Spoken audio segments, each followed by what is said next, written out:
What's going on, everybody? Welcome back to the Post Rolls podcast. Our guest today is Dr. Lucius Pomerantz. He is a Brazilian Jiu Jitsu black belt as well as a board-certified orthopedic surgeon and somebody who moonlighted as an amateur MMA fighter while in his medical residency. This is the Post Rolls podcast, a show where we train, sit down afterwards, talk jiu-jitsu, and have a great time doing it. So if that sounds like something you're into, help us hit our goal of our first 1,000 subscribers on the channel. Help us push this show out to people similar to yourself. With that being said, let's get into the show. Welcome to Post Rolls. Kidding me? You can't Niba? So you pretty much flow with the goal. I come to the right place now. Post Rolls Jiu Jitsu podcast. All right. Welcome back to the Post Rolls podcast. I'm Miles. This is Nick. We are super excited and honored. It's a great honor for us to have Dr. Luke, black belted victory, MMA under... We'll say Dean Lister, Jocko, Willink. I got my black belt when Jeff Glover was around, so I got all kinds of... Oh, really? Who's on your... Do you have a certificate? Does Victory do that?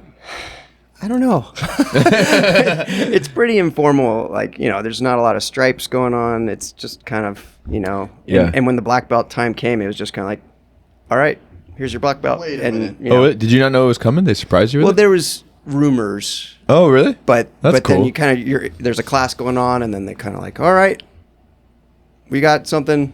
Super. And, That's pretty cool. And usually the reason why I think that's the coolest way to do, but it's harder to do that when you have a lot of students.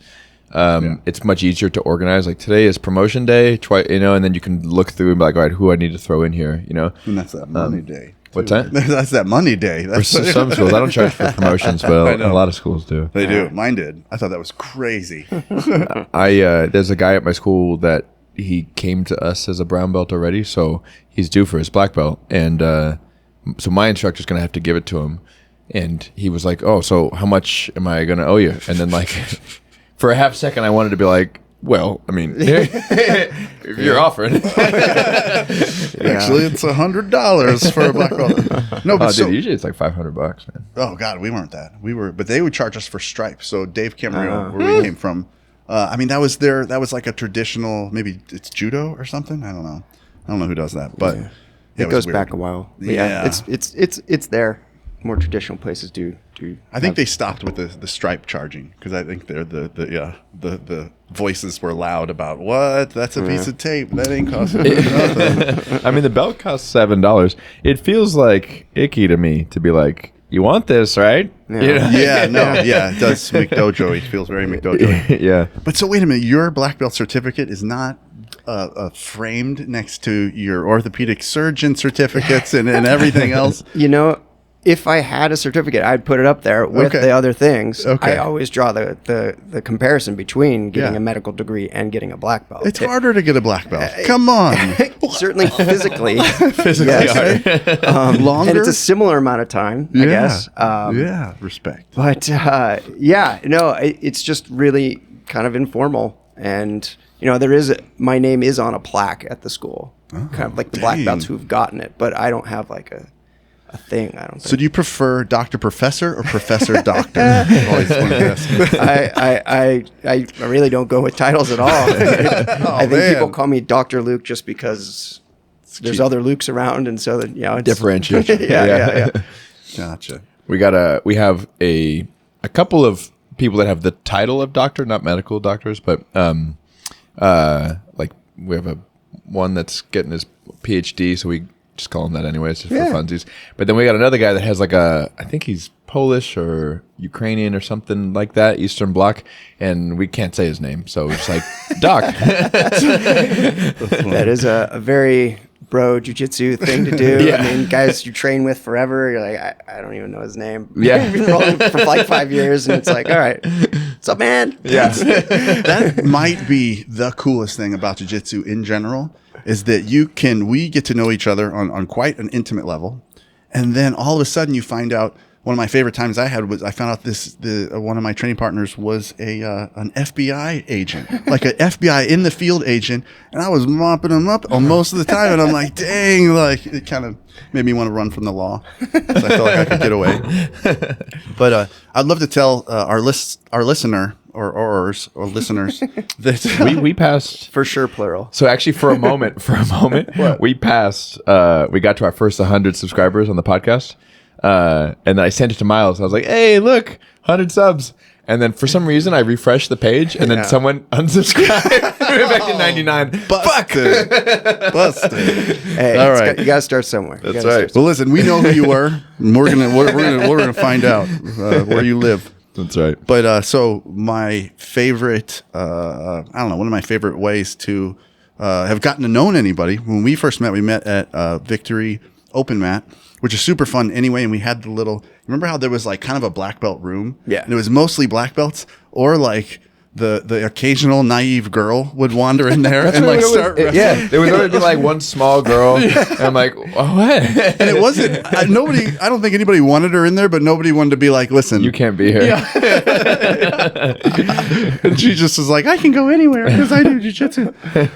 Yeah, and that was pretty funny. And what an amazing room. And I'd love to hear, before we have to hear a story or two that you must have of Jocko's, when like he would tell some stories and stuff. And that was such a fun little cool room. But then after we met, then I followed you on Instagram, and I saw your post of the bat, not the bat, the mace. The mace, The yes. steel mace, and he's in his scrubs, and you're in the parking lot of the hospital with a mask on. This is COVID-esque time, and you're doing a full mace flow. And I was not a mace advocate, honestly, until I saw that.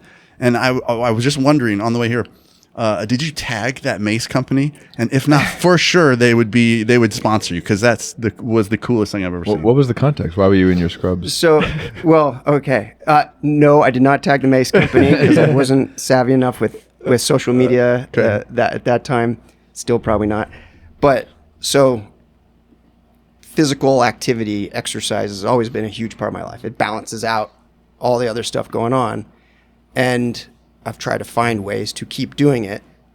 And that was a situation where COVID going on, gyms are shut down, the algorithms on social media found me, and I see this steel mace kind of thing. I'm like, all right, that looks cool. I start practicing it, and I started just carrying one in the trunk of my car because there's inevitable delays, especially when you're dealing with hospitals. And so that was a situation where one of my cases gets delayed a half hour. And all right, well, what am I going to do? Let's get a little workout in. Perfect. So I It's like mild and a little bit of weight. Yeah, you get a little flow, you get a little sweat going, you get your whole body moving. Had you practiced it a lot? Because it was really looked prepared. Like it really looked flowy. That was, so yeah, I was working on flows, and that I'm sure I took that particular flow off someone else who was doing stuff on the internet. And kind of like, all right, you practice it, and you kind of just, then you're not thinking about it anymore. And then just like any physical activity that you practice, it just turns into a flow, and you're not thinking about it, and it just clears the mind, get some exercise, deal with the frustration of being delayed, get some exercise out of it. Shout out to any mace company that that needs some content, because man, if they sent you a mace, and I mean that was the most, really honestly, I was excited to do. I haven't gotten a mace yet, but I was ready to after seeing that post. It's a great form of exercise, and it's portable, and it's fun, and you can do heavy stuff, you can do light stuff, you can do It's a bit of self-defense too, right? You could clock somebody with that if you needed to, right? I mean, even that mace with which is only like 10 pounds. I mean, that's is it 10 total? That'll or ruin is it 10 someone's on day the end? for sure. I think it's 10. It's supposed to be 10 total. 10 total. Yeah, Gotcha. Oh yeah, you'd knock someone silly with that. Do you do any mace flow? Do you do mace flow? You ever done any mace flow? No. Flowing with the mace? No. I think it's I got just bro lift. I literally just bench, squat, deadlift. There you go. Three Yeah. set. Best of That's good. No, for real. Yeah. All you can do is 3, and that's your, Anything more than 5, cardio, you know? I think the mace might be engraved in us from like William Wallace days.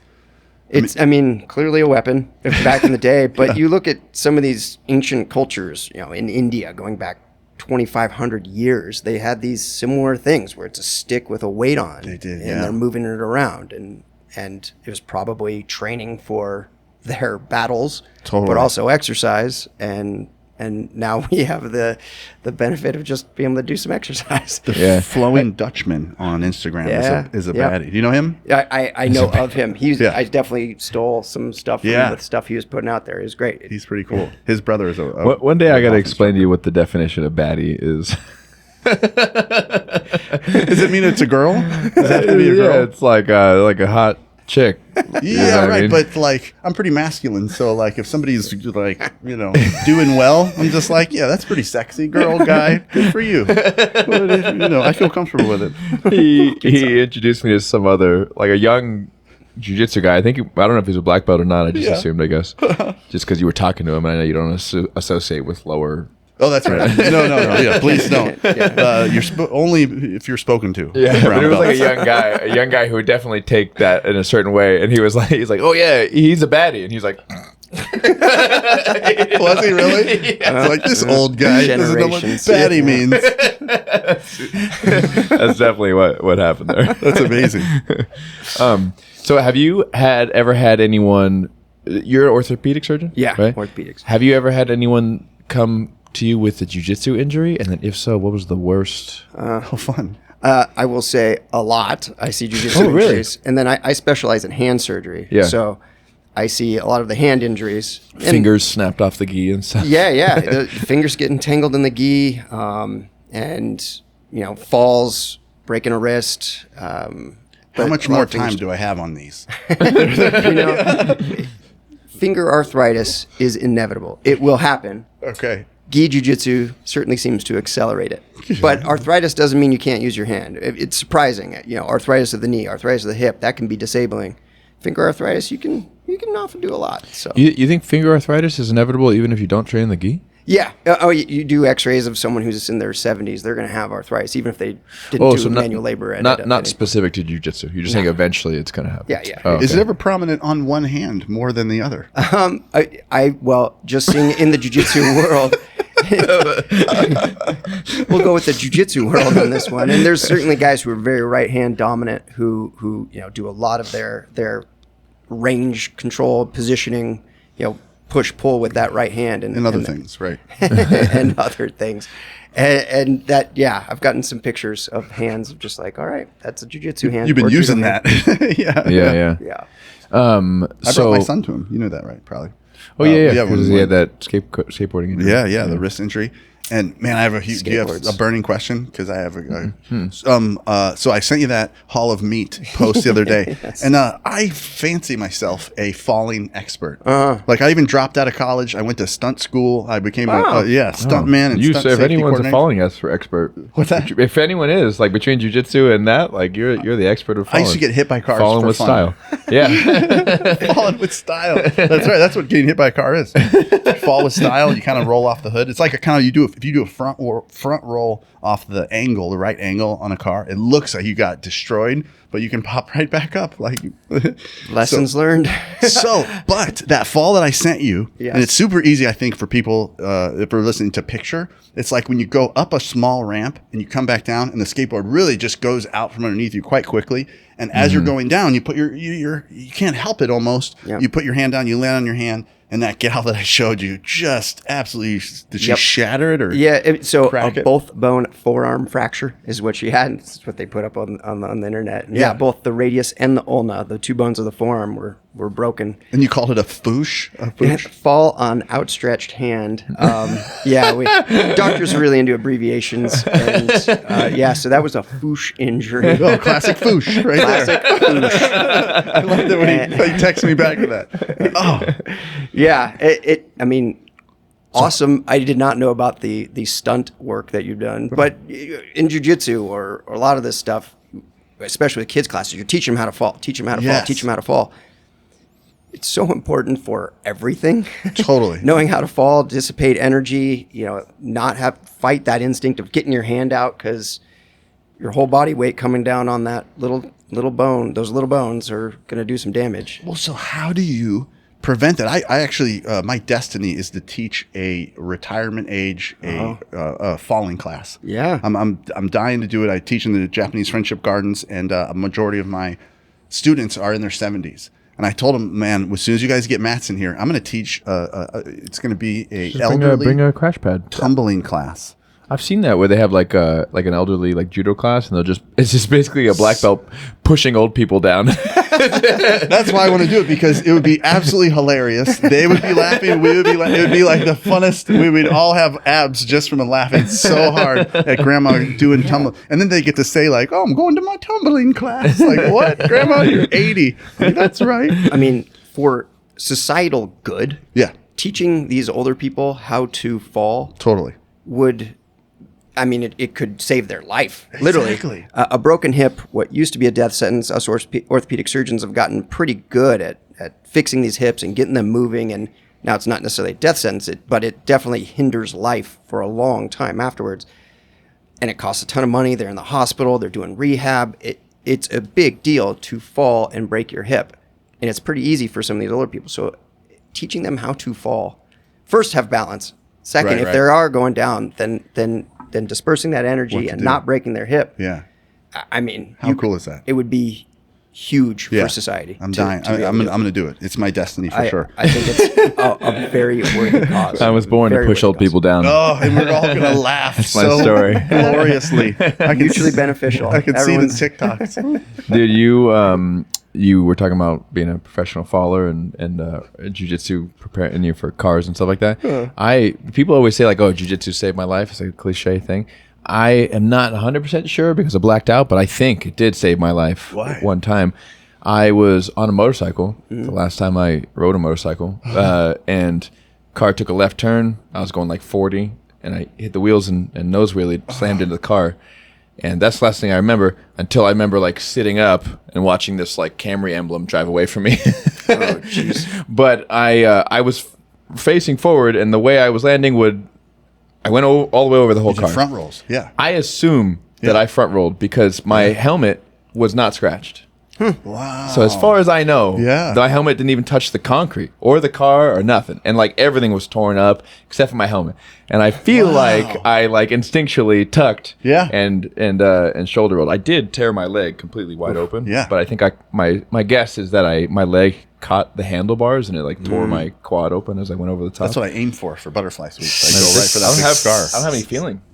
Oh, is that right? I can go a little harder than Yeah. I can take a leg kick right here like nobody there you else. go. I love that though, because that's when I teach people jiu-jitsu. I always tell people we're training the autopilot first. So like we don't do any barambolos and anything until never, but like other moves that would not be combat oriented, we get an autopilot built first, and then you can go out there and do deep half and weird stuff. No, Cool sorry. stuff. Yeah.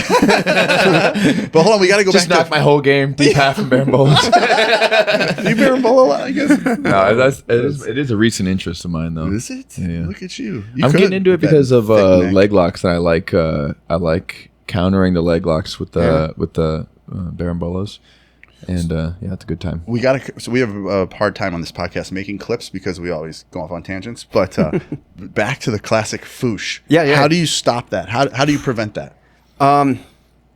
It's really hard to overcome instinct. Yeah. And you'll kind of see the really experienced skateboarders have kind of figured it out. If you watch their videos. And I mean, some of it is they're not letting the board come out in that direction. That's number And one. there's some of that, preventative kind of things, skill and all that kind of stuff. But the willingness to kind of not put your arm out, but maybe land on your side Lay on your side. is probably less effort to just kind of come down, but it disperses that energy a little bit more. But it takes practice. You have no one's just gonna like, this time I'm gonna do that. You got to practice those falls. Well, so that's why I had two options. One would be like kind of like a you just pat it. Yeah. Yeah. Or you go full to the side. But so you think full to the side. But you gotta be like side lap, right? Because if you Yeah. land completely on the other side, that's It's I mean, some of these older people are pretty frail and something might break and we're talking about skateboarding. But we're talking about this. I'm talking about on a skate because to me this is the most popular skateboard injury. I watch Hall of Meat. Everyone loves. I watch Hall of Meat. Like What's Hall of Meat? It's on Sounds like a gay porn Instagram. site. It is an interesting name. That's totally different.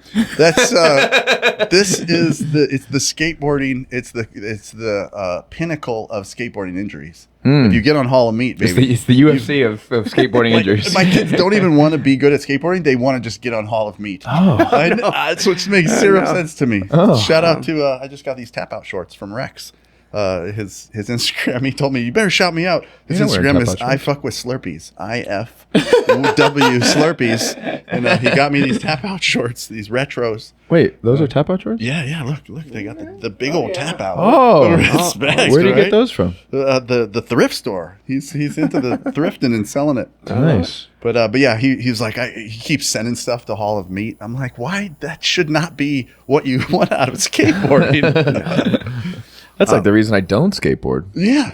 It should scare some people. I don't even have fun snowboarding because I just spend the whole time just being like, don't fall, don't get hurt. I gotta go work tomorrow. They gotta mic you up. Yeah. Like that little girl that was mic'd up. I got this. Switch to Nick. Don't fall. I have to work tomorrow. My wrist already hurts. Just don't fall. But how to fall? Well, one, they got to protect their heads. That's probably the highest priority. Okay.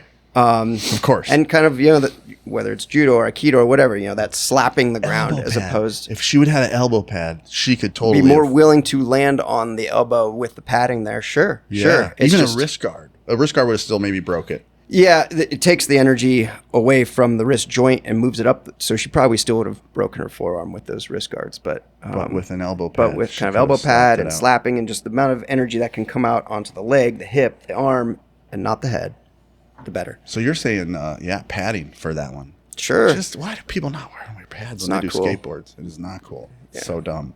Yeah. But so I have my stunt teacher, Kahana. Shout out to Kahana. He goes by one name, like Prince. That's sweet. In Orlando, Florida. He was in his 70s, and he could do a back fall and a front roll on concrete. Wow! And just pop it out and get back up and be like, "That's how you do it." Knowing and how we're to all fall. like, "Oh my god!"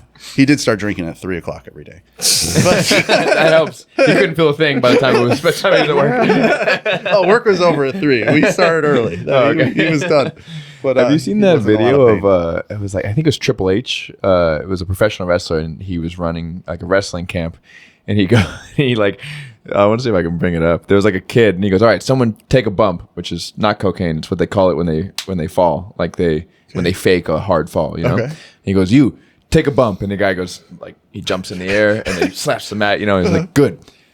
There's a huge hole in your shorts, by the way. I can see your nuts. Nice. Shout out to Triple H, friend of the podcast. Have you guys seen the lineup for? I pulled this up. Have you guys seen the lineup for the CGI? No, not entirely. Do you know the CGI? Excited about I'm it? aware that it's happening. I'm excited that it's happening. I know that some awesome guys are in it, but I don't know the full lineup. Oh, really? So they just announced the heavy one, but only thing I was going to say, I don't want to read through the whole thing because 32 names. Please don't. But I know every single one of them, right? Really? Not personally. I know who they are. Yeah, that's right? awesome. And then ADCC has been just like this person, the 4th runner-up at the African trials. It's just like, who the fuck is this guy? It's gonna be. It's like the bikers that won the Tour de la France after when everyone that did they took all the steroids was steroid kicked guys. out. Yeah, for real. That's what ADCC is this year. Except it's not steroid free. Let's hope not. For sure. Gross. But yeah, CJI has come in and put some money, infused it, and shaken It's awesome. things up, and it's exciting. It's awesome seeing the sport potentially being changed. Yeah. Yeah, it could. You're right. It's that single event could give ADC. These guys are going to make more money. Other people are going to see the excitement, maybe that it's all drawn. I think ADCC was like, all right. Here's $2,000 extra. Yeah. It was something like that. Something, it's $2,500 or something. Yeah, but they didn't to participate. You didn't get anything. You had to win to get Nothing any at money. all? Yeah, and this yeah. is the equivalent to the Olympics for submission grappling. It's And so crazy. all right, and so this other organization's coming in and is actually giving some guys some money, and it's good. These world class guys deserve something. It's good, but I feel like we've talked about this, right? And you only deserve to get paid as much as you make whoever is paying you. I mean, not as much. You need to be making whoever's paying you need to make them more than they're paying you. You know what I mean? And like, if there's if what ACC is true, like they're not drawing a profit. I mean, I get what they're saying is like they're putting it into other things, but like, I mean, how many grapplers you got like Gordon and Craig that are actually making the ADCC money? Everyone else, like if you win trials, whoever that is, whoever wins trials, people will go to see like these are the trials winners. You know what I mean? Like I feel like that's a real common thing now from like jiu-jitsu guys to McDonald's workers. I'm sorry, your mic is just you got a droopy mic, dude. I fully disagree, by the way. Do you? Yeah, well, I mean, I'm teaching retreats with Andre Gaval and Hadra Gracie, and nobody's going to be coming to see me, by the way. I'm not the draw. So not necessarily your name, not necessarily your name, but the service you're providing is going to be a draw for sure. Respect, just like like someone that works at McDonald's and they're like, well, we deserve whatever amount of money. Is it still droopy?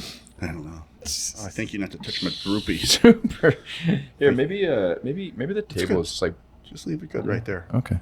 All right. It bothers me. Did you know that Professor Dr. Luke over here, you were taking MMA fights in residency? That's the legend? Is that true? I did my first one in medical school. My second one while I was in residency. Really? Did any of your colleagues be like, what are you doing this weekend? There was some questionable looks. One of the reasons why I knew orthopedic surgery was for me, and in general, orthopedic surgeons are kind of the jocks of the medical world. Yeah. Oh, really? And in medical school, I hadn't yet kind of decided on what I was going to do after.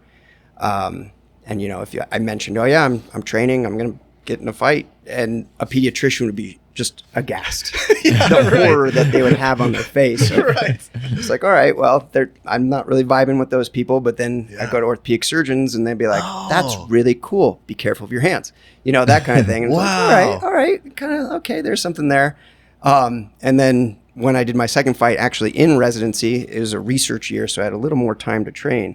And, I had colleagues and people in that world come out and watch. So Really? Yeah. That's fascinating. You don't happen to know, I think he's an orthopedic surgeon too, Professor Dr. Guy in Jupiter, Florida. He's a fourth degree black belt. Okay. Yeah, and also, current. He's a surgeon. I want to say it's orthopedic, but that makes sense now to me too. That is more kind of the jock. Is this the same guy that you rolled with with Henner and whatnot? That's right. Yeah, he was at he'll be there again. The Jiu-Jitsu Lifestyle Summit. Professor Dr. Guy. That's right. Get a name, huh? He's the guy. That's the guy. He's awesome. Have you ever considered that if you did break your hands in jiu-jitsu, you could just go to a Tibetan monastery and become Doctor Strange? It has been brought up before. I'm hoping I don't have to test that out, but as I'm going gray on the sides too, get you a cape and. Yeah, that's true. I need the cape. And all right, you're welcome. You need to be a lot more ornery too, and just aggravated all the time. Yes, he sure is, Doctor Strange. How long you been doing jiu-jitsu?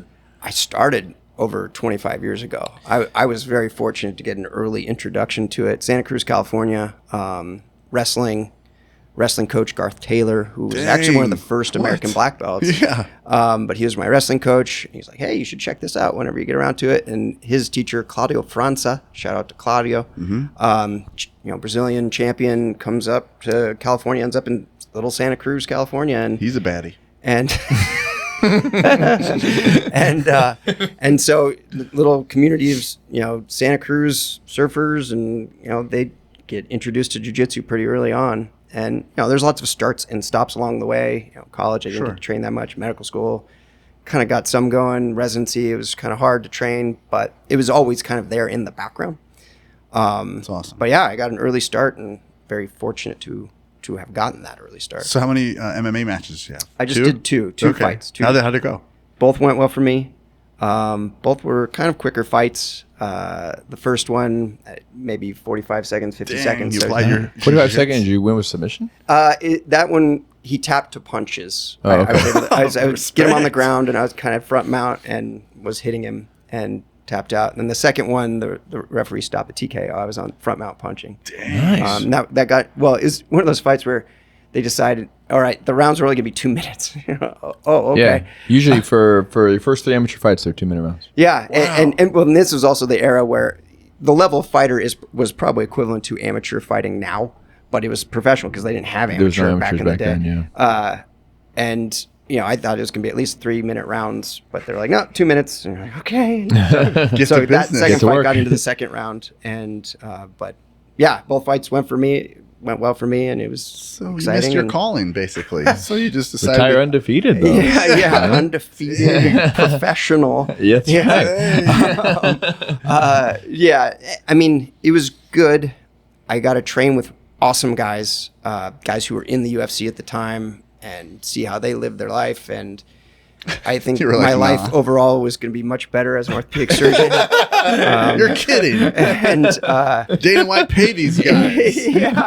yeah, but I lived it, and I got to see it, and I could know that they are awesome at what they do and really good at it. And I was not going to be a UFC champion, so That's really cool. That you're not going to die. Like you're not going to be in your in your deathbed. Like I wish I would have tried. no, it. I lived it. I tried it. I got to do it. That was always a goal. I wanted a third fight. I was actually training for a third fight when I ended up becoming hospitalized with a staph infection. That was kind of the catalyst for me to go, all right, let's These guys are gross. let's be smart. But I was trying to be a orthopedic surgery resident, so I was taking a lot of call. Yeah. I was trying to train like a professional fighter. Is that I was- in San Diego? Yeah, this was at UC San Diego. When I was Were there any women left for any of your friends?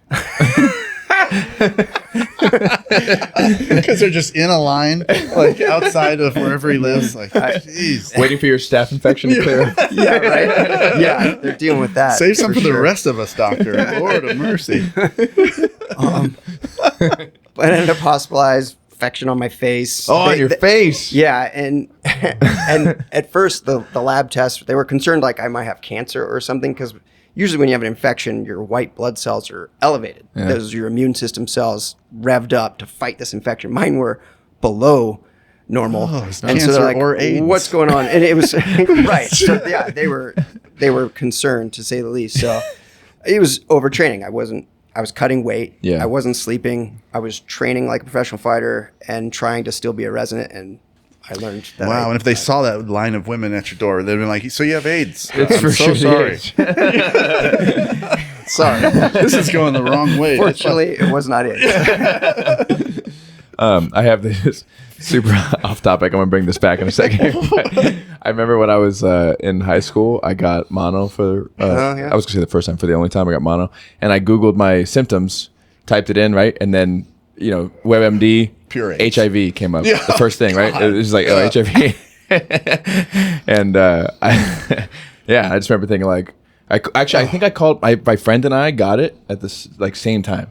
Like right back to back, and then we were like, all right, let's see what's going on. We felt like super shitty. We were tired all the time, like we couldn't wake up, So I type it in. We're like on the phone. I was like, bro, I think we got AIDS. If you haven't had a 3 a.m. AIDS scare, then like you haven't lived this life. Yeah, no.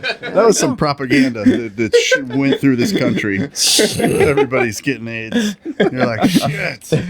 All right. Well, speaking of AIDS, I guess we have a new segment we're gonna roll out on the show. Well, yeah, you know about this, right? You're Exciting. surprised. This is news to me. No, I don't. No, tell me. So we call this segment Matt Daddies, where people send in their questions that they want to ask for advice and things like that related to jiu-jitsu.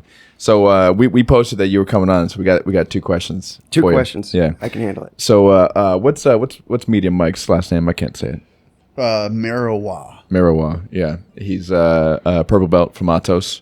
Right. He says he wants to know why you wear the Graps gloves instead of taping your fingers. For those of you who don't know, Professor Luke wears the Spock. Yeah, gloves. they put my hands in the Spock position. I was- Well, it depends on generation. The Star Trek generation Spock. Younger kids might see it as the Teenage Mutant Ninja Turtle hand. Oh, yeah. Oh, really? But Oh, yeah, buddy, they got 3 fingers, huh? Yeah. Buddy taping. Bring the fingers together, gives them extra support. No one finger can be twisted or pulled, I mean, you can still get finger injuries, but when they're buddy taped, it's a little bit more secure, less. and you still got your range of motion, which is important. And I did used to tape, but tape is kind of a hassle. It falls off.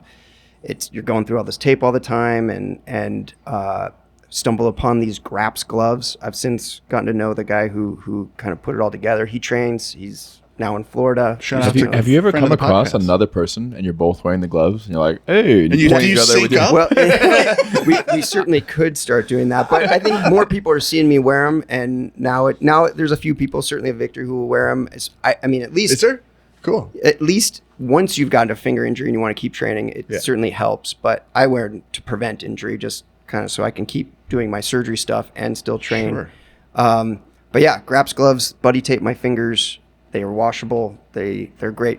I love them. Nice. I do like how after you had him on that one day, I caught you like still sort of in the position. You get used to it. Yeah. At first it's kind of weird, but I've gotten very used to it now. So All right, second question. This is from Jira. How did you manage school and study life? School and study / life and jiu-jitsu. What was your day to day? And before you answer this, understand that this is one of my students. So make sure that the answer is put jiu-jitsu before everything. I can't quite say that, but so I will say that being busy with things you really like to do, you're going to structure your life in a more efficient way. The little tiny things that don't have to be there are going to go away if you're busy doing all these different things. And so jiu-jitsu was a priority for me. Studying was important for me. And then also social interactions and that kind of stuff were important. So it's kind of like, all right, I can dink around and mess around with my phone or watch TV for an hour, or I can do one of these other things and really be efficient with it. And so you get structured, and it helps you stay more disciplined with your day if you're kind of taking on these things. And now at the same time, I realized I was never going to be the best guy at jiu-jitsu because I couldn't put in that time. It was not going to be possible. You're shockingly good, though. Let me tell you. I mean, it's the only thing I can think of is like annoyingly good, because like I see you and I'm like, hey, oh, this is gonna be like, I know you're a black belt, but I've been a black belt a long time too. But yeah, you're. I think that's one of the reasons why I just am like a super fan. I'm trying like not to fanboy out on you, but yeah, you really, I don't know where you developed. Where do you attribute somewhere to? Sorry to go off on a tangent, but do you attribute your game? Like, do you kind of pull from somewhere? I've been fortunate to have learned from awesome people over the years. It's Glover. Isn't So certainly the brown belt to black belt was Glover, and what he helped me with was kind of you learn these the paradigm of, you do this and then you do that, and it's this and then that, and you never do this and you always do that. Those are kind of, you have to teach that way with people who don't know anything. Jeff Glover's like, I'm going to do whatever the fuck I want. There's no He's a wrong crazy guy. thing with Glover. Like Yeah. you can do the craziest stuff as long as you have he has a plan. He doesn't seem like he has a plan, but he's setting things up. He's going to lay a trap 5 moves down the road. And so he'll turn his back to people knowing he's going to do this. I know. Right. And so realizing like, oh, you're not wrong if you do this, or you can try to do this. It really kind of opened my mind to the next level of jiu-jitsu. And I'm by no means anywhere near as good as Jeff, but it was good to see that, and kind of this continual movement and setting up traps down the road, and you don't need to be super strong.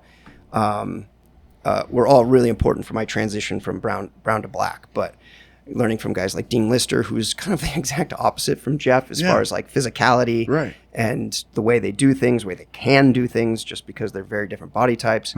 But being able to start with guys like Claudio França and Garth Taylor in the beginning, I mean, that was huge. Laid a foundation of kind of seeing things that, I mean, at that time, no one really got to see. Claudio, his style, I think, was because he's a shorter, kind of stout fella, right? Well, I mean, I don't even remember now. I was so much smaller than I was. I mean, he really has a huge impact What? on the what's that? He really has a huge impact. Was he a baddie too? I already said he was a baddie, didn't I? I remember him being kind of lighter. Right. I mean, certainly in fight shape, he was a lighter guy. Certainly not a big person by any means. So it kind of goes along with the legend of kind of the you can be really good, right, and not be really big or strong. Whereas Garth Taylor was definitely not giant. tall but very stocky, Yeah, and yeah. center of gravity was in a really hard place to move. So wait, hold on. Let's finish the. Okay. So before we move forward, prioritizing, Yes. basically getting rid of the fluff in the day, right? And Yes. then kind of understanding that even within those 2 or 3 priorities that you have priorities within that. And jiu-jitsu is, especially if you're pursuing something like you're pursuing, which is very like, you're going to need to put everything into that, then jiu-jitsu needs to take maybe a second step. Yeah.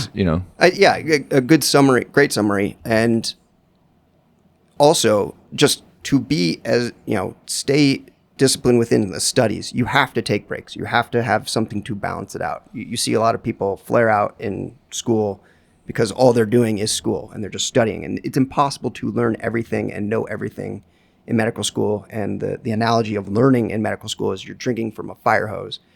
And if you don't have a way to balance that out, then you're going to go crazy and it's just not going to work. So I had jiu-jitsu and MMA, and I could get exercise. I could pursue other things. I could, do that part and have the counterweight to the demands of medical school. And it made me a better medical student. Could it even, is there anything that would be a more efficient balance than that? Because to me, that's like the perfect balance, because jiu-jitsu is like exercise and it's thought-provoking and all these things.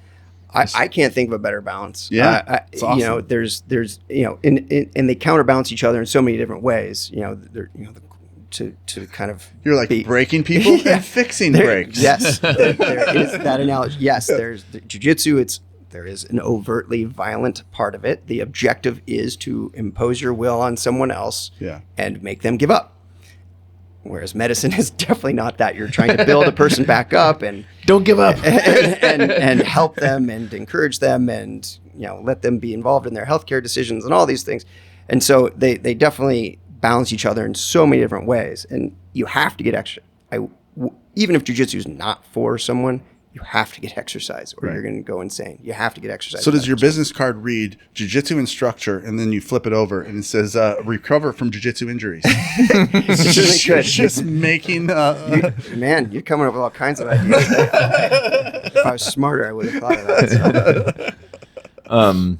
It's people ask me a lot about balance in life, and I always tell people like that. If you want to do something kind of like outside the box or something difficult, there really is no balance, like a whole balance. Like you're talking about, things have to, like you have to leave things out, Mm-hmm. My personal thing is, you can, depending on your work ethic and how many hours you can put in a day, you can have 2 to 3 things.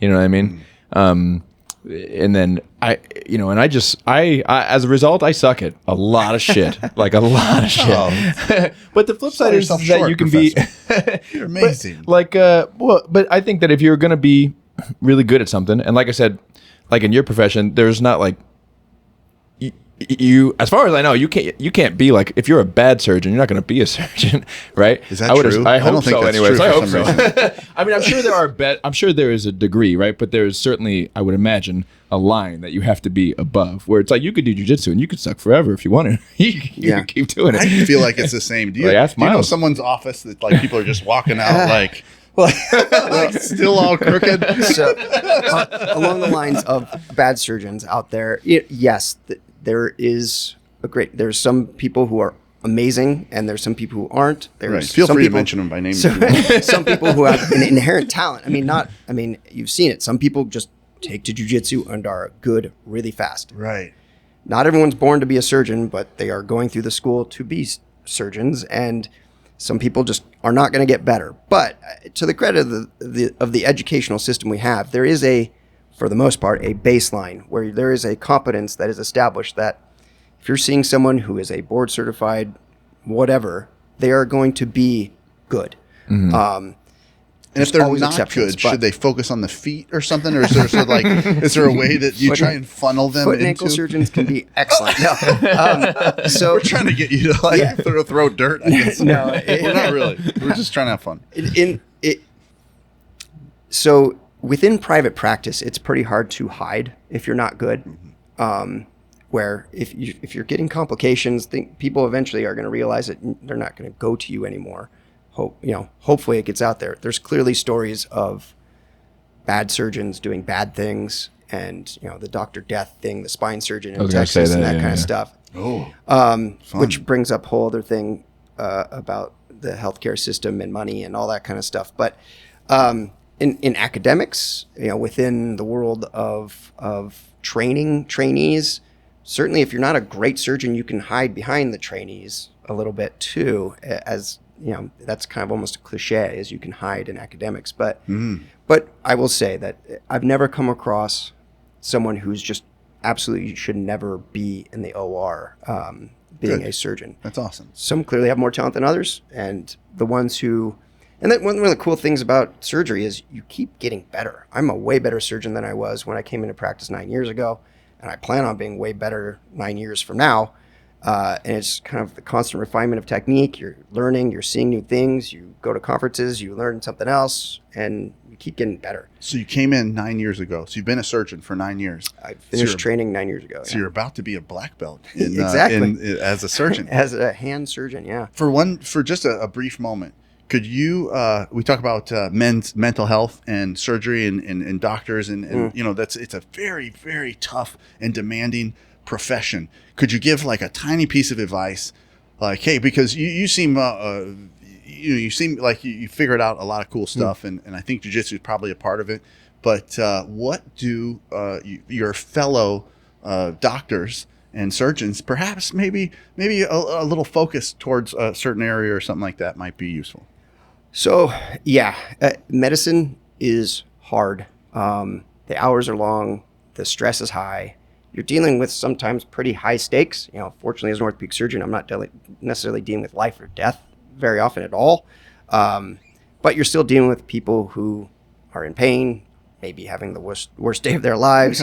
And so you're dealing with that kind of stuff, and it weighs on you. And you certainly see some horrible things.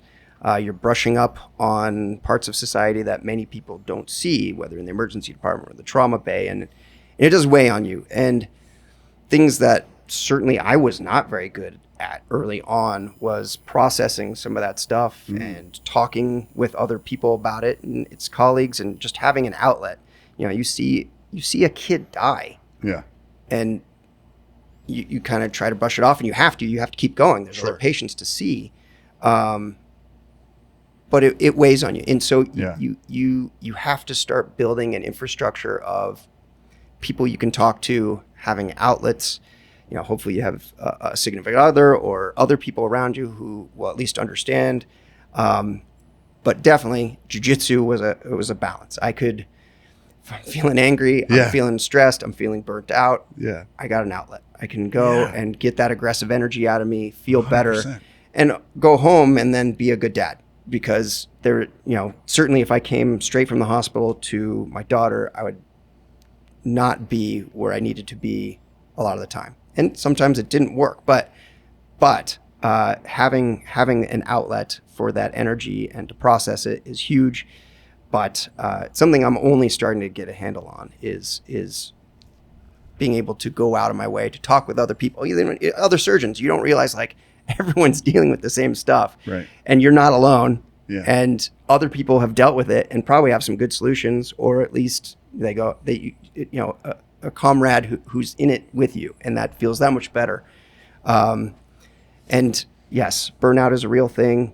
You're overworked. You're just challenged in a lot of different ways. You're sacrificing sleep. You're sacrificing time with your family. And then the whole thing, we were starting to talk about this a little earlier today, of kind of moral injury. Tell me. So a lot of times, a lot of people go into medicine with the idea, at least you're going to be able to make decisions for yourself. You have this autonomy. You are your own boss. You've trained to be able to make these decisions, and that in itself is a powerful incentive to go into the field.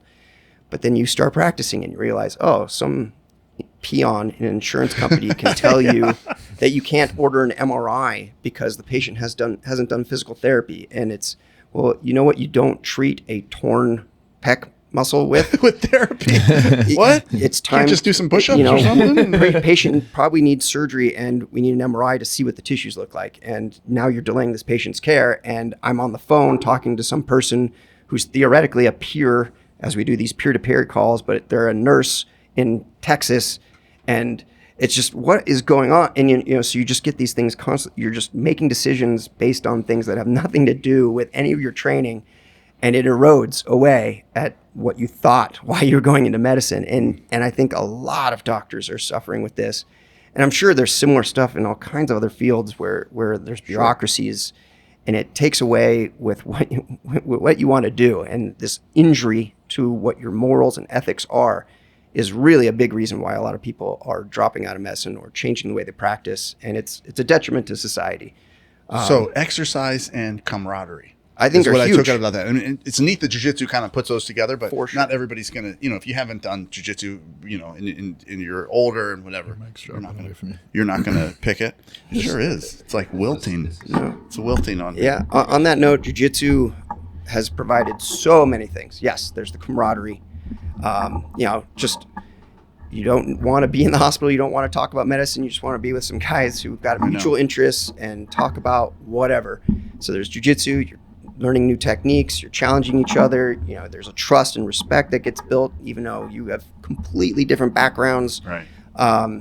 So yes, camaraderie, the exercise is there, the challenge of pursuing something that you can never truly master is kind of an exciting thing. 100%. The amount of moves are infinite. Yeah. So whoever thinks that I'm going to learn all the moves. No, you're not. Nope. No, Impossible. you're not. But no, that's Wait, awesome. So just real fast, because we're concluding that. So that concludes our Matt Daddy segment. And Amazing. That was a really nice segment. guys, Thank if you. if you guys have any questions, jiu-jitsu related questions or not, for me or Miles or for our guests, so we'll try to start. Not for us, for him. Listen, No, Dr. but Luke, this put him in podcast is over comments. now. The podcast is over? No, I The mean, segment's but over. by the time they get our question to him, it can't be for him. They have No, to be for they our can't. future guests. On YouTube. On YouTube. They can post questions on YouTube. We answer our YouTube. We're not big enough now that we don't answer our questions I'm on YouTube. happy to contribute to some answers on So YouTube and you've got post. a pretty cool social media too. I Well, love hold on, let me finish. your breakdown.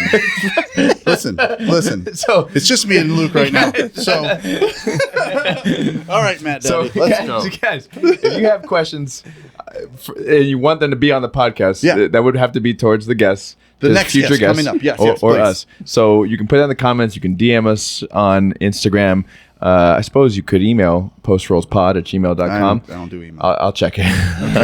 I'll check it. But we will not answer it unless it begins with "Dear Matt Daddies." Oh, Thank you. I do like that. I will and answer then, those. yeah, we'll let you know. Let you know. But it would be amazing too if people have questions if they want to pop on YouTube. Yeah. This one because we do post them to YouTube and Spotify. Yeah, So for sure. yeah, because I feel All like right, so- people would have questions for you. I feel like more people would have questions I'm for happy you. to answer some questions. And what an amazing resource you are too in San Diego area where it's like I don't know if we're not the hotbed of jiu-jitsu in the United States, but we're very close. I'd put it up against anywhere in the world. I mean, Yeah, I think San we Diego's are. got going I mean, we on. got Yeah. LA, New York, just from the density, but like, yeah, as far as cool places to live, we're definitely number one. Yeah. All right, so you were No, I don't continue with remember your anymore. interruption.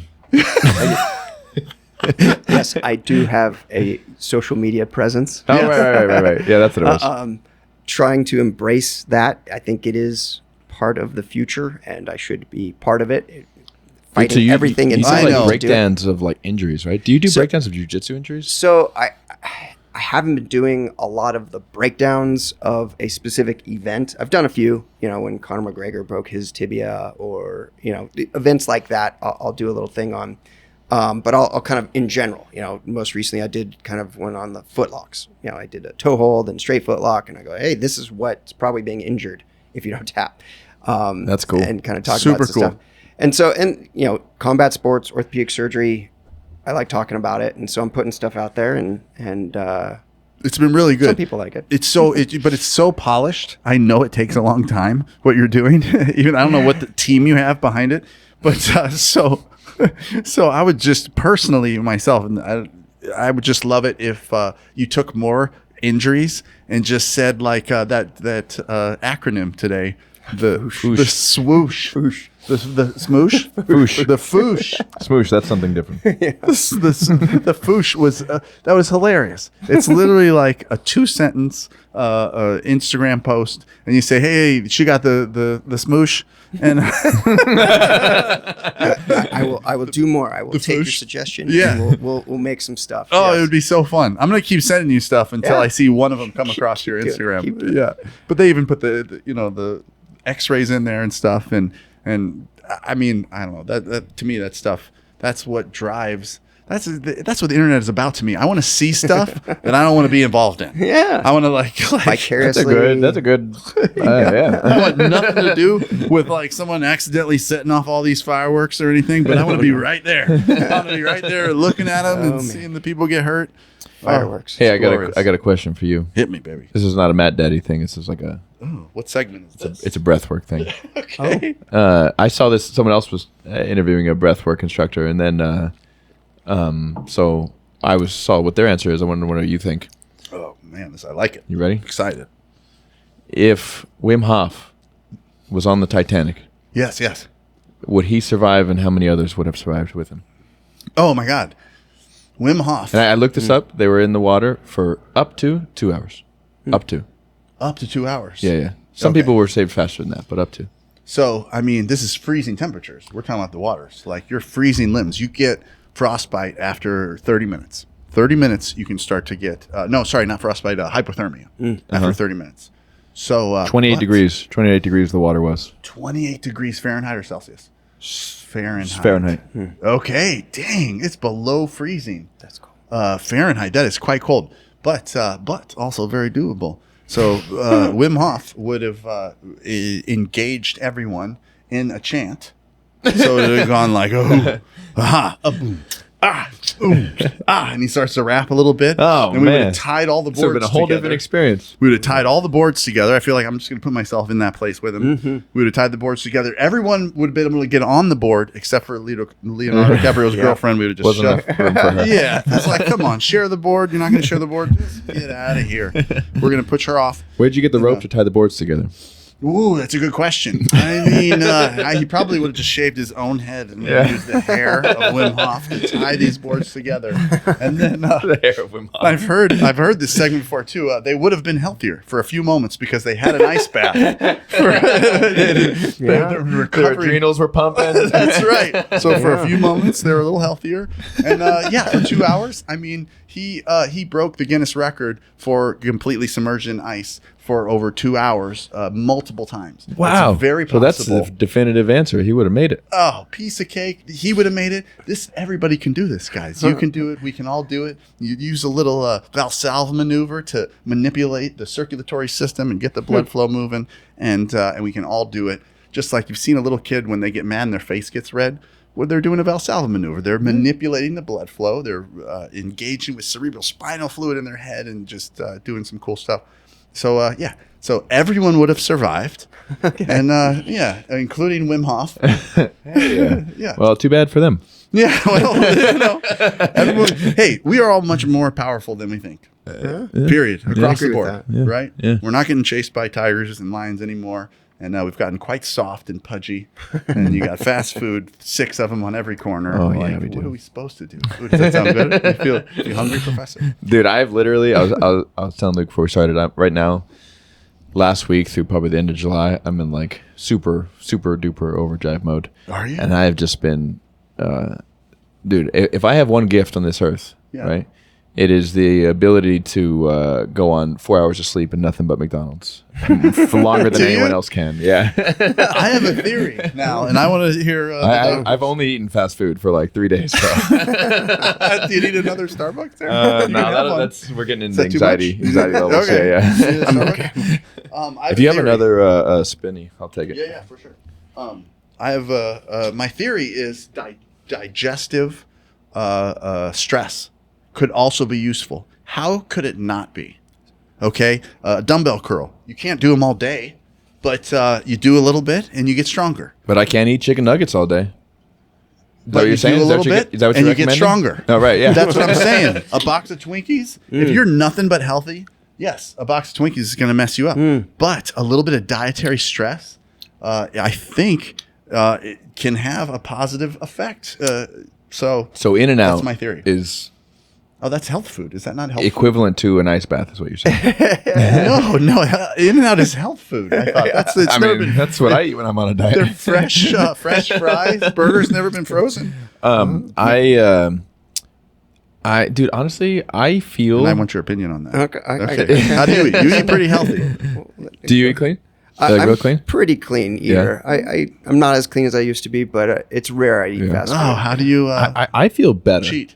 when I have Fast food? like fast food in my life once or twice a week. Ooh, 'Cause, do you? dude, I was like raised on like look at what my mom eats now. Yeah, you know what I mean? It's bad. I remember like if my mom's like, "Oh, I'm eating clean," it's like Jenny Craig wife microwavable meals. You know what I mean? Which is just fast food. Yeah. It's just fast food with Worse plastic than melted fast into it. food. Yeah. There's no fat because it's plastic. And it goes right through you.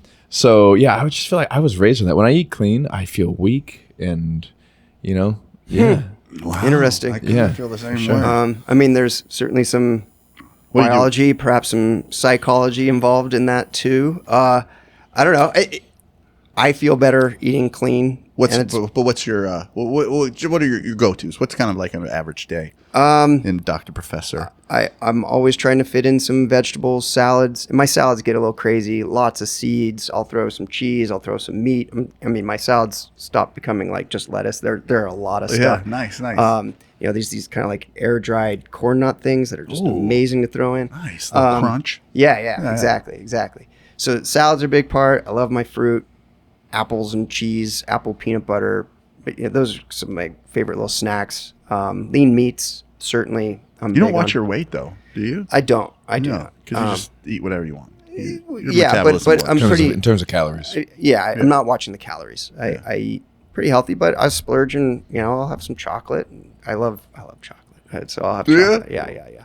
Yeah. And then you figure out other ways of kind of making healthy desserts. So I've got this thing where if you take frozen bananas, Okay.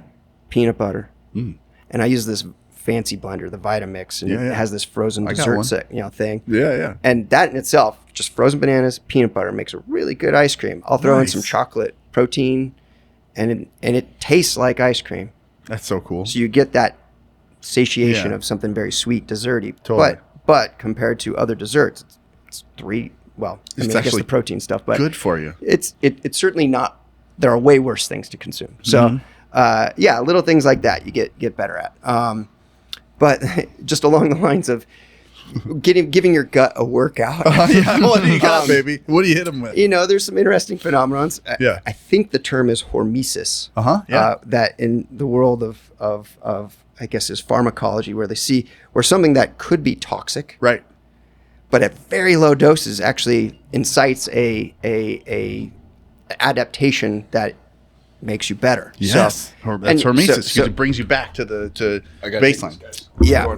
Yeah, So you've okay. got the cold immersion stuff or Yeah. sauna, where this is in a way is hormesis for our body, but Right. they're certainly taking in a toxin in food. Yeah. Theoretically gets your gut to rev up and perhaps be able to take on something a little bit better. Dang.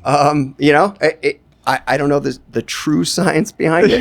Yeah. But I'm totally alone in this too. This dietary stress. Nobody will admit to it. yeah. But I'm pretty rough. And have you seen like the Rock's cheat days? No. Oh, they're epic. It's so funny. Like, I'm going on the sushi train. And it's just Okay. like this whole, it would just be sushi, like the whole thing with tons of rice. It's Yeah, not yeah, just nigiri or whatever. And then, or I'm eating pancakes today. And like, you wouldn't be able to see me over the top of the stack that he All eats. right. Yeah. Well, and along the lines of having a cheat day, Yeah. I think psychologically it makes it easier to do whatever diet you're trying to do. If you can go like, hey, if I can get to Sunday But wait, do you do that though? Do you No, I don't set have yourself up like that? I don't have a designated cheat Okay. day. Yeah, but I yeah. could see how it would help people stick too. with an overall healthier For sure. diet. Overall healthier diet. If you can go like, all right, Yeah. this is my day, I go crazy. Yeah. The other days, I can be disciplined because I know I have this one day where I can go crazy, and I can see how it totally works for other people. But yeah, I just for the most part try to eat pretty healthy, Yeah. and certainly there's some slip ups. Certainly, hospital food is not the healthiest, Oh my and sometimes God. That's like criminal. Yeah. Hospital food is criminal because like there are or well thought out because they Yeah. want people in the hospital. I would go along the lines of they're not thinking. Yes. It's just they're doing something that's cheap, that's able to be mass produced Right. and delivered to patients on the floors in a Right. way where things don't get messed up, and they're, so yeah, I don't think there's a malicious intent to No, the poor never. quality of food, but I mean, you see some of the stuff just in the cafeteria. You got these candy bars and highly processed snacks that are on your way, exit through this area, and you're like, oh, I want this and this and this and that. It's come on, we can do better. We can do better. Yeah, never attribute malice to what can be explained by like incompetence. Exactly. Right. I totally agree with No, that. the hospital food is brutal. No, there's no keto. It's tough to stay keto in the hospital. You'd have to have a lot of the I don't know turkey Very with true. gravy or whatever whatever meat they got going that day. Yeah. I told you my mom worked in the ER for my whole life. Basically, she was the who's the nurse, the first person you see, the Triage nurse. the triage nurse. Yeah. I had a funny story where I was playing soccer and we both went up for a head ball and I hit his head with my lip and I had to get 80 stitches in my mouth, right? Like coming up one direction. And my mom was the triage nurse that day. So I came up and I had the rag. I'm like, hey, well, look what happened. And like my lip was still connected to the rag. And it just like opened up to my nose. And she kept it cool. And like she didn't make me feel like it was, I didn't realize that my lip had opened up to my nose. But I do remember one thing is it took forever. I was like, dang, like I feel like I had special treatment up in there and it didn't feel special that day. But she did pull off one of the mouth surgeons. That brings up What? the being able to separate, like being, I'm so glad I haven't had to encounter this situation, but being a doctor or in my capacity around when something serious happens with family. Yeah. But there are stories. I remember a friend of mine whose dad was a firefighter who went on a call to his own house, that kind of stuff, What? like just, Really? that kind of just frightening terror of like, you're going to your own house on a call and you just got this report, like kid with head injury. You're just like, oh my God. Why'd you choose hand? What to specialize in? Yeah. So I never had things thought out, college. All right, maybe I'll go to medicine. Obviously all right, not. I did. Just, I'll punch people in the face and go to medicine. I left options open, certainly, but college. All right, I did good in school. Let's try medicine. I like the idea behind it. All right, I think I'll go into emergency medicine. I think I vibe best with the orthopedic surgeons, and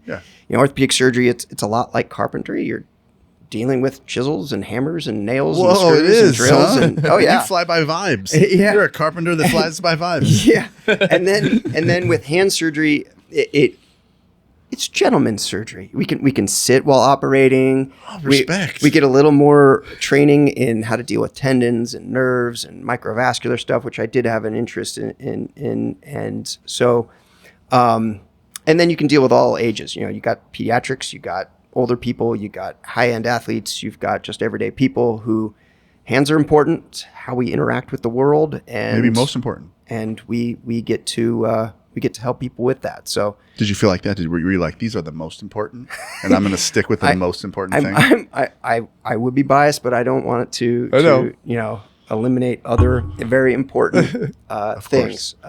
Of course. Walking's important too. So Yeah. That's the only thing I was thinking. I was like, well, maybe feet. Maybe Feet are okay. Why do your hands hurt the worst in an ice bath? I think a lot of our brain's resources go to sensing what's going on in our hands. I've never heard that before. Have you seen the makes picture sense. of a homunculus? It's this term of how the the areas of our brain dedicated to our body parts, and it's kind of this humanoid-looking thing with huge hands, and that's because of how much of our brain is dedicated to our hands, sensory and motor, moving and feeling things. You're blowing my mind right now. I mean, you're changing how I deliver this information. So to I others. think our brain is very in tune to what's going on with our hands, and so when it's cold and our body's going to withdraw blood from those areas, it's our survival instinct, and that hurts when things aren't getting oxygen and vasoconstricting, and our brain goes, whoa. That's the thing. So I don't want to make this take another turn, but along those lines, there is one other spot that you feel the most in the ice bath. You know what I'm saying?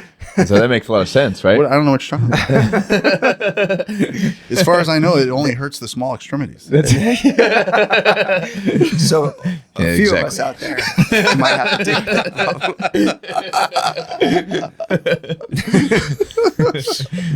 That's how I shut down people that bring that up during like workshops with 70 to 100 people. Yeah. They're like, "What about the?" I'm like, "Oh, don't worry about it. It only hurts the small extremities." And they're like, "Oh." The crowd roars as they sit down slowly. Solid. Well, we're getting close to our time. got Got about 10 anything minutes else you want to? Yeah. Oh, we could do this for another. You got to come back. Right, You gotta please. I'm down. I'm down. You got to come back for a full Rogan. I think we call that 3 hours. That's it. It's how we measure how long our podcasts are. I like it. Rogans The or full Rogans. podcast metric, Yeah. measured in Rogans. It makes Could a lot of we? sense. I mean, you don't have to drink, but could we entice you to come back for a fight companion? So fun, yeah. The fight companions with like the one championship or like something fun. We do fight companions with the grappling matches. We should do the CJI. That'd be fun. Oh, we have to do CGI. Yeah. So I am totally down to do more hanging out, rolling, and then two talking more about jits and all that stuff, and commentating. And hey, if someone gets hurt, I might have some insights. Yeah, that'd be awesome. Well, at CJI, there's going to be a lot of limb snapping. Oh my You know God! what I mean? No one's gonna want to tap with the chance that of $1 that million. kind of money. Yeah. There's no tapping. That's awesome. Guys are gonna be. That should be their. That should if they had a line under it. The CGI, no tapping. Yeah. What if they just had the like you can't tap? I mean, how much does a knee surgery cost? Yeah, You what's worth subtract $1 that million? from $1 million, you're still in the green. Verbal bank. taps For sure. only. Verbal taps only is what I want to hear. Just you don't have to use your hand. I mean, you will use your hand too, but I just want to hear people cry out to their mama. But yeah, a lot of money. Exciting times coming up in the world of combat sports with that. Well, what's Wait, next? we talked about that. You were just gonna say you disagreed that people should not get paid proportionate to the money that they make. I just meant that for me, really. Oh, Yeah. Because I'm working with Andre Galval, Huron Gracie, and Hadra Gracie. Like that's come on. at the at the summit, the Gracie Summit. All those guys are going. No. So in August I have I'll be at the Atos in Tahoe with Andre Galval. I'll be an instructor there, and then I'll also be in August working with Hadra Gracie. How exciting is that? I've never even met him before, but I'll be there for a week at that retreat. And then, Dude, you got to practice your chess, and you should whip his ass at chess. I know. That's the only way I can beat him. Apparently, he's good at chess. Okay. Well, I was gonna say he's How's good your at chess? jiu-jitsu. So Is your chess any good? No, my You chess can't is focus garbage on all because these I things. don't play chess. Yeah, I know. I only so That many whole resources. jiu-jitsu is like chess is the most overused. Yeah, and let's talk about it. Inaccurate freaking comparison. Is it? I like it. Okay. I think it is a fine comparison when trying to relate to someone who doesn't know anything about grappling and things like that. It's honestly a lot more like checkers. Like, Whoa. like chess is. He's got it figured out, doesn't he? Chess is so much foresight. Okay. Jiu-jitsu is not that much. How many moves see. ahead are you thinking in jiu-jitsu? Oh man, I'm way out there. No, I'm just kidding. I think. How many moves ahead do you think you're planning? I mean, I'd like to think that I'm 3 to 5 3 to steps 5, ahead of yeah, someone, yeah. but at the same time, there's a sequence where if you really go through it, like, oh wow, there was just 30 moves right there that happened to get you to a point, and you may not have been thinking about how that was going to happen, but it's kind of that was in your mind. You could go those 30 steps, and it was all based on your opponent's reactions that it took you that way. But my understanding with chess is it is like, okay, I'm going to make this move, and the probability is that we're going to go this way, and then the probability once that happens is we're going to go this way, and you are actually thinking through these things and like weighing the odds of each thing happening. That was amazing. Down you the said line. that my understanding of chess. So you don't play chess? Is that what you're are you telling me this? No, I don't play chess. No. Why what? I play a ton of chess, guys. If you want to follow me on chess.com, I'm on I'm 1800 ranked. And if you want to get to this blitz chess on chess.com, because I was also a Wait, do developer. you really play a lot of chess? Yeah, I do play a lot of chess. Not recently, but I am pretty. I'm very average of people that are good. I'm like I can sneak in with people that are good. So how many moves ahead in chess are you thinking? So when we're talking about what's going to happen, people will absolutely lay their stuff down because they cannot 3 to 5 moves ahead. They cannot prevent what's going to happen. So it's What not like what does that mean? Lay their stuff down. they'll lay their king down. Like they can literally, if we both were sitting here, and they're like, there's 5 moves left, and I cannot prevent you taking you all of getting me those in checkmate. paths are gonna Right. Yeah. And I think about that in jiu-jitsu all the time. It's a rare opportunity. There's few paths, but man, if you can hit the one of my favorite examples is if you get an underhook, somebody has you in half guard, and you get an underhook on one side, and you get your head to the opposite side. Shout out to Dave Camarillo.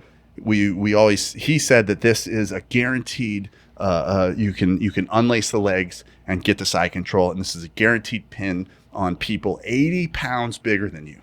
And that's a very rare element in jiu-jitsu.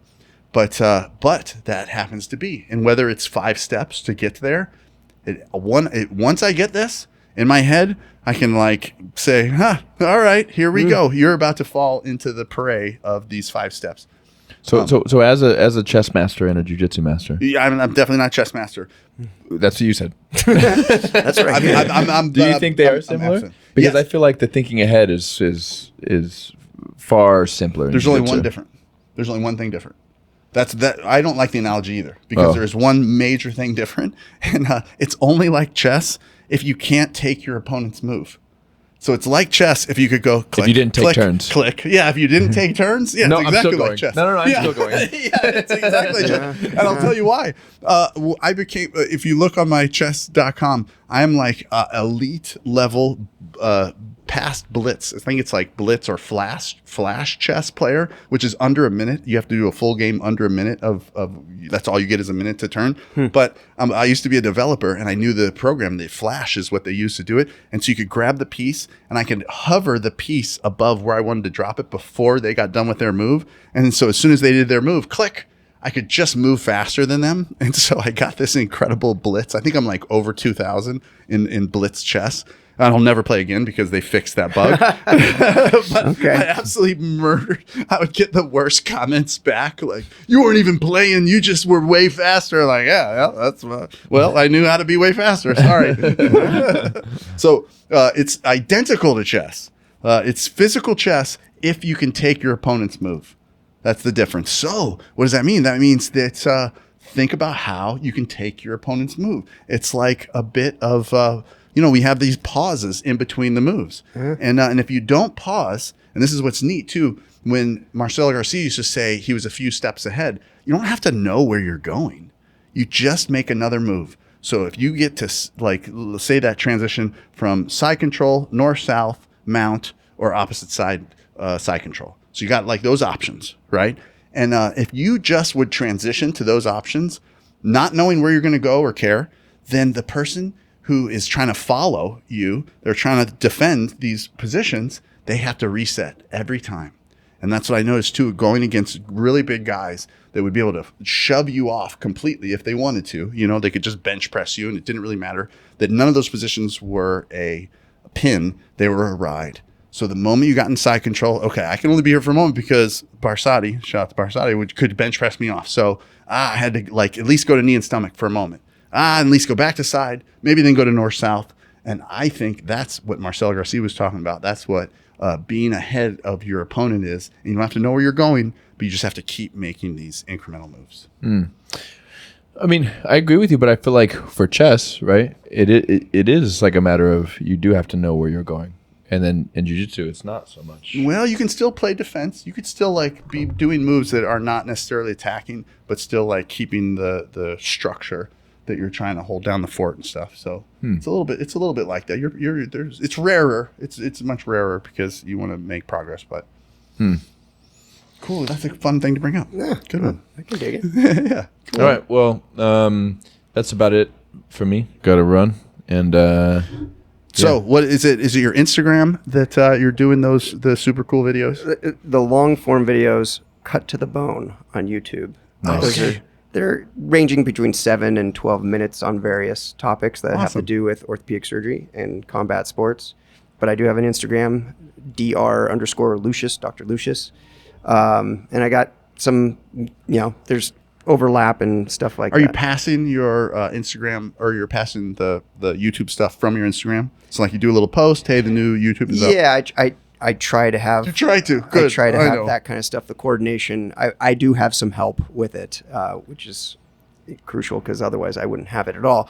So there's some crossover between. If you find one, you'll find the other. So Well, if you, you deserve the amount of followers more that you deserve is like astronomical. Once somebody catches on to it, they're going to be like, dang, these are super useful and helpful, and they're funny sometimes, and you got crazy videos too, and it's great. I apprate the kind words. That's- I'm getting better. Good.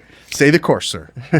all right, guys. If you like the show, you want to give us a follow, help us in our goal, our mission in life, which is to get to 1,000 subscribers on YouTube. Oh, dang. Foosh that Push alert that like bell. button, man. Yeah. Oh, the like button, but really the alert bell, because you want to know the new stuff that's coming, whether you watch it or not. Foosh the like button, smoosh the subscribe button. Oh, and goosh the whatever else you can, baby. Just stay wet, baby. Here we go. All right, guys. That's it for us. Thank you all.